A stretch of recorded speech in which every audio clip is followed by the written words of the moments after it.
And now is this from CNN, I think, this clip? This is Susan Wojcicki, YouTube CEO. While we talk about social media and we talk about their role, I understand that they have a bias. We noticed this when we first started doing any of the COVID videos. Back then it was still called Wu flu. Yeah. And then coronavirus. And no one says coronavirus anymore. They all say COVID. COVID, yeah. They've gotten lazy. Well, but I've also heard epidemiologists refer to it as a disease as opposed to a virus. Huh. I thought there's like HIV is the virus and AIDS is a disease. Like HIV is Magic Johnson and AIDS is Tom Hanks in Philadelphia. Right. Yeah. Then I don't know if there was somewhere in between Jared Leto, Dallas Buyers Club. I have no idea. I don't know the progression, but I know there's a difference between a virus and a disease. So I will tell you this: I'm not a epidemiologist, but I believe it's a virus. But this was Susan Wojcicki talking about their approach here at Google and YouTube. And what's really scary here is what she flat out see if you can spot what she flat out declares to be a violation of policy, which will directly affect. Let's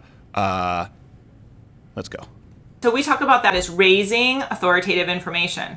But then we also talk about removing information that is problematic. Of course, anything that is medically unsubstantiated. So people saying like, take vitamin C, take turmeric, like those are all will cure you. Those are the examples of things that would be a violation of our policy. Anything that would go against World Health Organization recommendations would be a violation of our policy. And so remove is another really important part of our policy. So you're not just putting the truth next to the lie. You're taking the lie down. That's a pretty aggressive approach. Yeah, as opposed to Brian Stelter, who wanted to go down on the lie, who was a former wrestler, stage name.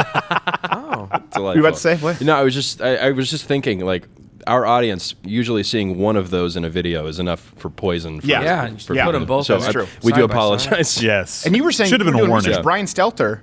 He's what? He's his age? Yeah, Brian Stelter This is me queuing him up. Like you said something before the show. This. He's I forgot my job. I totally forgot about this. Yes, Brian Stelter is 2 years older than you. Wow. What?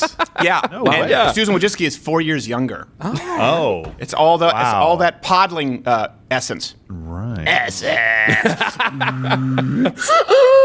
It's just her. I think if you're dumb enough to believe that vitamin C will cure you of a disease by this point, like you might Here's the truth, though. deserve There it. actually is some intravenous vitamin C that it is effective against a lot of viruses. At high doses, not taking air, it's not going to cure anything. Right. This is one thing I'll say. I've had to have conversations off air with Dr. Choi and other medical experts. You guys all know this. We all have a protocol that we're taking here based on the recommendation of a doctor, where he said this is a good preventative measure to take. Cigars. There's no guarantee. No, but I can't talk about it on air because if I tell you what we're taking.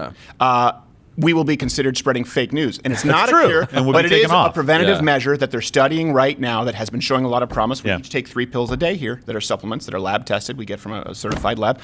Can't tell you. So good luck.